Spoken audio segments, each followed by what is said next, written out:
வணக்கம் தோழர்களே. அறிவியலே வெல்லும்.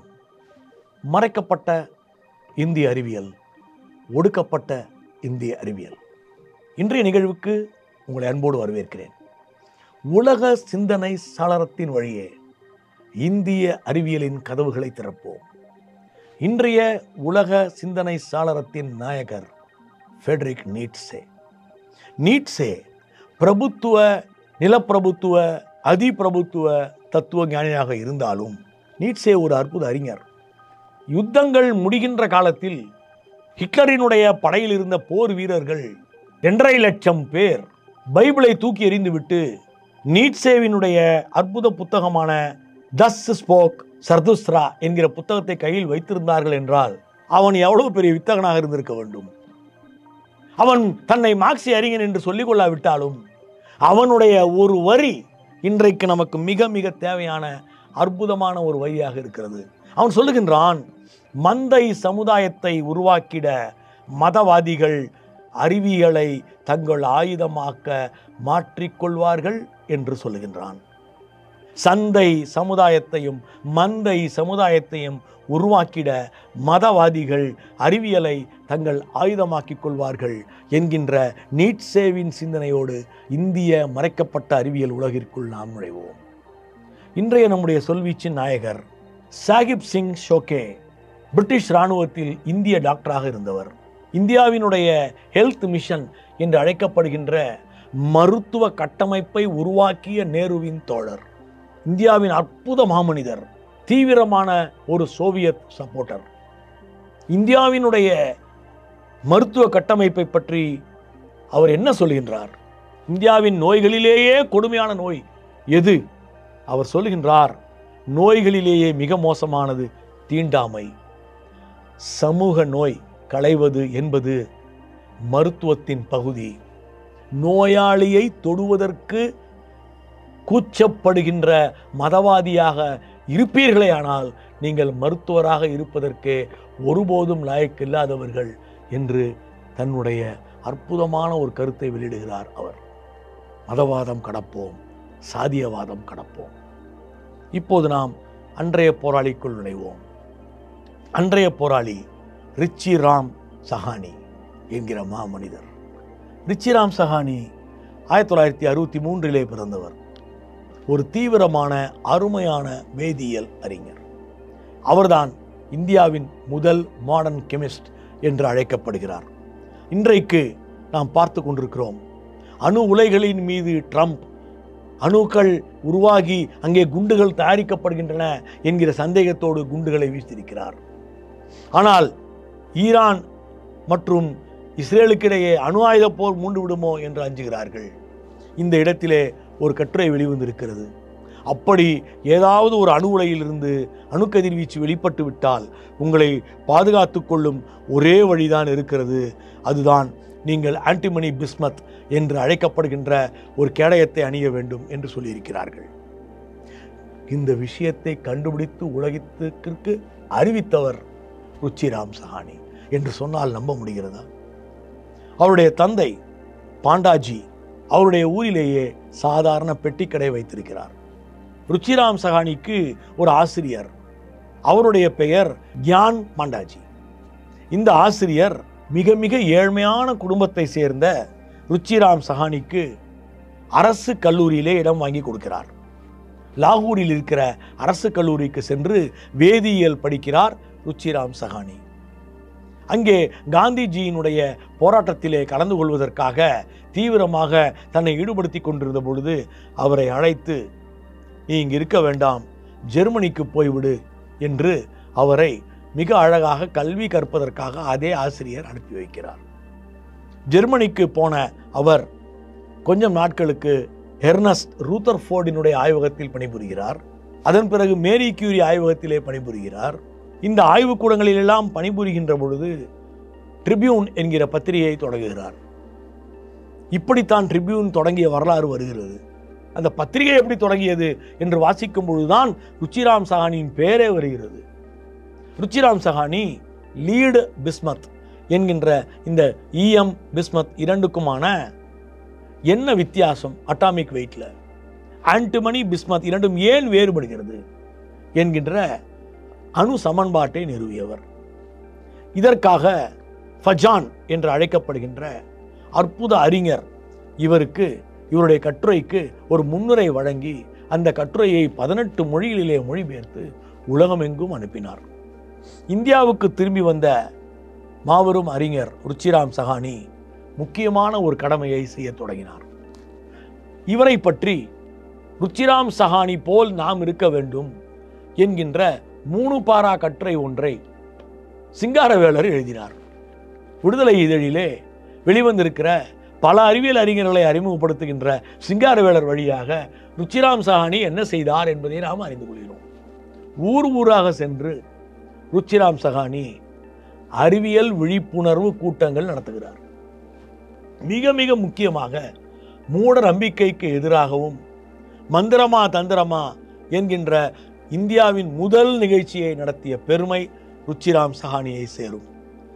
500 அறிவியல் உரைகளை நிகழ்த்தியவர் அவர்.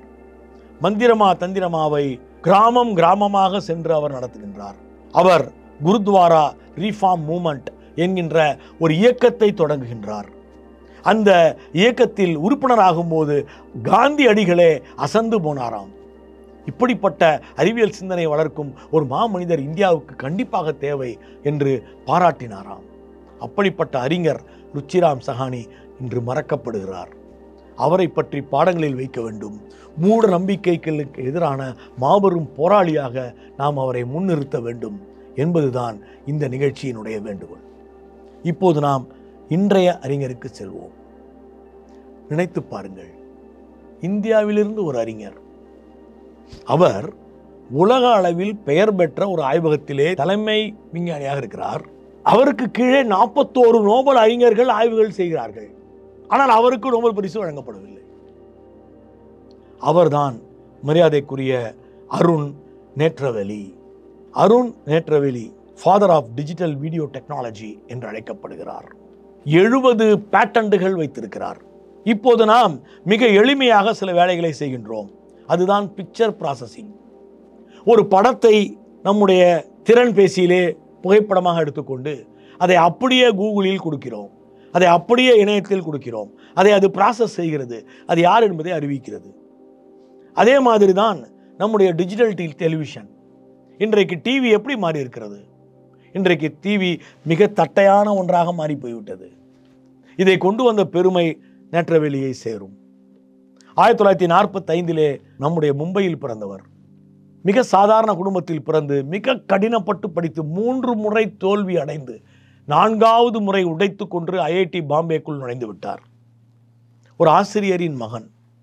3 முறை ஐஐடி மும்பை சேர்த்துக்கொள்ள முடியாது என்று மறுக்கப்பட்டவர் தான் அங்கே 3 கண்டுபிடிப்புகளை நிகழ்த்தினார். 3ம் உலக புகழ் பெற்றவை. எக்கோல் பாலிடெக்னிக் என்கிற ஆல்பர்ட் ஐன்ஸ்டீன் படித்த அந்த பாலிடெக்னிக்கில் அவரை கௌரவித்து டாக்டர் பட்டம் வழங்கினார்கள் என்றால் அந்த கண்டுபிடிப்புகள் எவ்வளவு முக்கியமானவை. அவர் அமெரிக்காவினுடைய பெல் லேபரட்டரி சென்று அங்கே தற்போது பணி செய்து கொண்டிருக்கிறார். அவர் ஃபைல் கம்ப்ரஷன் என்று நாம் ஒன்று செய்கிறோமே, ஒரு மெயில் அனுப்பும் பொழுது நிறைய விஷயங்கள் இருந்தால் ஃபைல் கம்ப்ரஷன் செய்து அனுப்புங்கள் என்கிற ஒரு மெத்தடை நம்முடைய கணினி பேசுகிறதே, இதையும் கண்டுபிடித்தவர் நேட்ரவெளி. நேட்ரவெளி என்கிற அந்த மாபெரும் மனிதரை இந்தியா புறக்கணித்து விட்டது. காரணம், அவர் ஒரு நவீன விஞ்ஞானி. அவர் இந்தியாவினுடைய செயல்பாடுகளில் மிகப்பெரிய அளவிலே தனக்கு அதிருப்தி ஏற்படுவதாக பேட்டி கொடுத்து கொண்டிருக்கிறார். எனவே இந்தியாவில் அவரை பற்றி பேசுவதையோ அல்லது அவரை போற்றுவதையோ நிறுத்திவிட்டார்கள். நாம் மறைக்கப்பட்ட இந்திய அறிவியலாளர்களை பேசுவோம். அதற்குத்தான் நாம் இருக்கிறோம். இப்போது நாம் இன்றைய புத்தகத்திற்குள் நுழைவோம். இன்றைய புத்தகத்தை எழுதியவர் ஆரா அமுதன் என்கின்ற ஒரு அற்புத அறிஞர். ஆரா அமுதன் இஸ்ரோ விஞ்ஞானி. அவர் 256 பக்கங்கள் கொண்ட ஹாப்பர்கோலின்ஸ் நிறுவனம் வெளியிட்டிருக்கிற இஸ்ரோ எ பர்சனல் ஹிஸ்டரி என்கின்ற அற்புதமான ஒரு புத்தகத்தை எழுதியிருக்கிறார். இந்த புத்தகத்தை நாம் ஒவ்வொருவரும் வாசிக்க வேண்டும். 1962 விக்ரம் சாராபாய் என்கிற அறிஞர் நேரடியாக ஒரு இன்டர்வியூ செய்து ஆரா அமுதனை தேர்வு செய்கிறார். அந்த நாளில் இஸ்ரோ என்கிற ஒன்று அப்போது உருவாகக்கூட இல்லை. ஆனால் இந்திய விண்வெளித்துறை என்கிற ஒன்று இருந்தது. அந்த துறையை நேரு உருவாக்கி இருந்தார். அதில் விக்ரம் சாராபாயும் ஹோமி ஜஹாங்கீர் பாபாவும் ஒரு தலைமை பண்பிலே இருந்த விஞ்ஞானிகளாக இருந்தார்கள். அந்த இடத்தில் நம்முடைய ஆர் அமுதன் போய் இணைகிறார். கலாமுக்கு முன்னால் அந்த இடத்திற்கு சென்றவர். அப்போது ஆர் அமுதன் தும்பா ராக்கெட் தளம் உருவான வரலாறை மிக அற்புதமாக எழுதுகின்றார். ஈக்விட்டோரியல் லைன் என்று அழைக்கப்படுகின்ற பூமத்திய ரேகை பகுதியில் இருந்துதான் ராக்கெட் அனுப்புவது எளிமையானது. இந்த ராக்கெட்டுகளை விண்ணை நோக்கி அனுப்புவதற்கு ஏன் அந்த இடங்கள் எளிமையானது என்றால், அந்த இடத்திலே புவியீர்ப்பு என்கிற ஒரு விஷயத்தை கடந்து எளிதில் நீங்கள் விண்வெளிக்கு சென்றுவிட முடியும். ஒவ்வொரு ராக்கெட்டும் எவ்வளவு எரிபொருளை சேமிக்கிறது என்பதுதான் சவால். ராக்கெட் அனுப்புவது சவால் அல்ல. பெரிய அளவிலே எரிபொருளுக்குத்தான் செலவிடப்படுகிறது. ராக்கெட்டின் முந்திய பகுதி இவ்வளவுதான், ஆனால் இது முழுவதும் எரிபொருள். எனவே எரிபொருளை குறைவாக பயன்படுத்த வேண்டும் என்றால் நீங்கள் உண்மையிலேயே பூமத்திய ரேகை பகுதிக்கு வர வேண்டும். அந்த பகுதி இந்தியாவில் எங்கு இருக்கிறது என்று கண்டுபிடித்த பொழுது அவர்கள் தும்பாவை கண்டுபிடித்தார்கள். தும்பை மலர்களால் ஆன கிராமம் தும்பா. அந்த கிராமத்திற்கு விஜயம் செய்த விக்ரம் சாராபாயும் ஹோமி ஜஹாங்கீர் பாபாவும் மிக கச்சிதமான இடம் என்றால் இதுதான் என்று ஒரு இடத்திற்கு போய் நிற்கிறார்கள். பார்த்தால் அது ஒரு தேவாலயமாக இருக்கிறது. அது ஒரு சர்ச். இந்த சர்ச்சுக்குள் இருந்து ராக்கெட்டை எப்படி அனுப்ப முடியும்? யார் ஒப்புக்கொள்வார்கள் என்று நினைத்த பொழுதுதான் அந்த இடத்தில் அற்புதமான ஒரு மனிதர் அவர்களுக்கு உதவ முன் வருகிறார். EMS நம்பூதிரிபாத் என்கின்ற அந்த முதலமைச்சர், அற்புதமான அந்த அறிஞர், அந்த ஊர் மக்களோடும் விக்ரம் சாராபாயை பக்கத்தில் வைத்துக்கொண்டு அந்த பிஷப்போடும் பேசுகிறார். மிக அருமையான இதே போன்ற ஒரு அற்புத தேவாலயத்தை சற்று தள்ளி உங்களுக்கு கட்டி தருகிறோம், எங்களுக்கு இந்த இடத்தை கொடுங்கள் என்று பேசுகிறார். பேசி அந்த இடத்தை முடிக்கிறார். அப்படி முடிக்கின்ற பொழுது அங்கிருந்து முதல் ராக்கெட் எப்போது அனுப்பப்பட்டது? 1963ஆம் ஆண்டு முதல் ராக்கெட்டை அனுப்புகின்ற அந்த தளம் அமைக்கப்பட்ட பிறகு அமெரிக்காவிலிருந்து பெறப்பட்ட அந்த ராக்கெட் விண்ணை நோக்கி இந்தியாவில் முதலில் அனுப்பப்பட வேண்டும். அது அப்பொழுது இந்திரா காந்தி அம்மையார் அவர்கள் அழைக்கப்பட்டு விட்டார். EMS நம்பூதிரிபாத் அழைக்கப்பட்டு விட்டார். நம்பூதிரிபாத் உடனடியாக பள்ளி குழந்தைகளை இதை இணைக்க வேண்டும் என்று கேட்டுக்கொள்கிறார். முதல் ராக்கெட் லான்ச்சிங்கே குழந்தைகள் அனைவரையும் உட்கார வைத்து இந்தியாவின் எதிர்காலம் பார்க்கட்டும் என்று அறிவிக்கிறார். ஆனால் அன்றைய நாளில் காலையில் ஜான் கென்னடி சுட்டுக் கொல்லப்படுகிறார். ராக்கெட் அனுப்பலாமா நிறுத்தி விடலாமா என்கிற ஒரு நிலை வருகிறது. எப்படி தீர்மானித்தார்கள்? யார் தீர்மானித்தார்கள்? ஆர் அமுதன் அற்புதமாக எழுதி செல்கிறார். மக்கள் வரிப்பணத்தில் உருவாக்கப்பட்டது, இதை நிறுத்த முடியாது, கண்டிப்பாக நான் செயல்படுத்திய தீருவேன், என்ன வேண்டுமானாலும் யார் வேண்டுமானாலும் சொல்லிக் கொள்ளட்டும் என்று விக்ரம் சாராபாய் தைரியமாக இறங்கி அவன்தான் மக்கள் விஞ்ஞானி.